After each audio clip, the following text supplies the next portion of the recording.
അസ്സലാമു അലൈക്കും വറഹ്മത്തുള്ളാഹി വബറകാത്തു.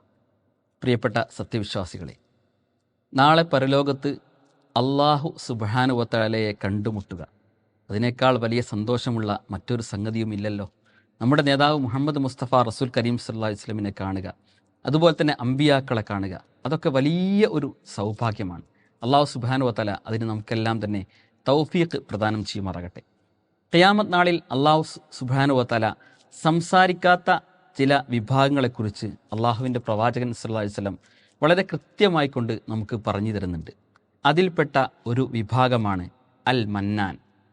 മന്നാൻ എന്ന് പറഞ്ഞാൽ അതിൻ്റെ വിവക്ഷ എന്താണ്?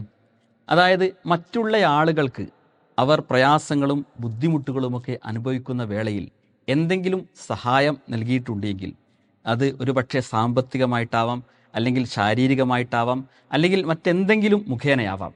അങ്ങനെയുള്ള സഹായങ്ങൾ, കാരുണ്യത്തിൻ്റെ ഹസ്തങ്ങൾ നീട്ടിയിട്ടുണ്ടെങ്കിൽ അതൊക്കെ തന്നെ മറ്റ് സന്ദർഭങ്ങളിൽ എടുത്തു പറയുക.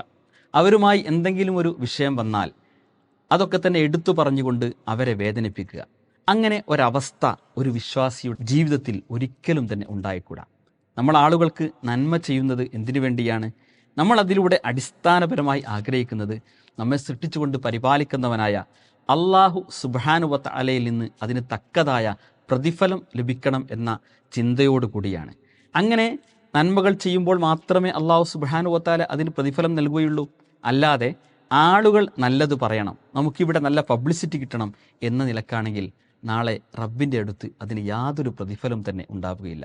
അതുകൊണ്ട് ഇവിടെ നമ്മൾ മനസ്സിലാക്കേണ്ട ഏറ്റവും പ്രധാനപ്പെട്ട സംഗതി, ആളുകൾക്ക്, പാവങ്ങൾക്ക്, പ്രയാസപ്പെടുന്നവർക്ക് എന്ത് സഹായം നമ്മൾ ചെയ്തു കൊടുത്താലും അത് ആരായാലും അത് എടുത്തു പറഞ്ഞ് അൽ മന്നാൻ എന്ന വിഭാഗത്തിൽ ആയി പോകാതിരിക്കാൻ നമ്മൾ പ്രത്യേകം ശ്രദ്ധിക്കണം. നമ്മൾ ധാരാളം സഹായങ്ങൾ ചെയ്തു, സദഖകൾ നൽകി, അതുപോലെ തന്നെ സക്കാത്ത് നൽകി, അങ്ങനെയെല്ലാം തന്നെ റബ്ബിൻ്റെ പ്രീതി മാത്രം കാക്ഷിച്ച് മുന്നോട്ട് പോയി അവസാനം പരലോകത്ത് ഒന്നുമില്ലാതെ, അതായത് മറ്റുള്ള ആളുകൾക്ക് അങ്ങനെയൊക്കെ ചെയ്തു കൊടുത്തത് എടുത്തു പറഞ്ഞുകൊണ്ട് ഒന്നുമില്ലാതെ വരികയാണെങ്കിൽ എന്തായിരിക്കും അവസ്ഥ? അത്തരക്കാരോട് അള്ളാഹു സുബ്ഹാനഹു വ തആല സംസാരിക്കുകയില്ലെന്ന് പറയുമ്പോൾ അതിൻ്റെ ഗൗരവം നമ്മൾ ഉൾക്കൊള്ളുക. എല്ലാവർക്കും ചെയ്തു കൊടുക്കുന്ന നന്മയിൽ നമ്മൾ റബ്ബിൻ്റെ പ്രതിഫലവും റബ്ബിൻ്റെ റിള, അതുപോലെ തന്നെ റബ്ബിൻ്റെ ഹുബ്ബ്, റബ്ബിൻ്റെ സ്നേഹം അത് മാത്രം കാക്ഷിക്കുകയും ചെയ്യുക. അങ്ങനെ മുന്നോട്ട് പോകുന്ന യഥാർത്ഥ വിശ്വാസികളുടെ കൂട്ടത്തിൽ അള്ളാഹു സുബ്ഹാനഹു വ തആല നമ്മെ എല്ലാം തന്നെ ഉൾപ്പെടുത്തുമാറാകട്ടെ. അസ്സലാമു അലൈക്കും വറഹ്മത്തുള്ളാഹി.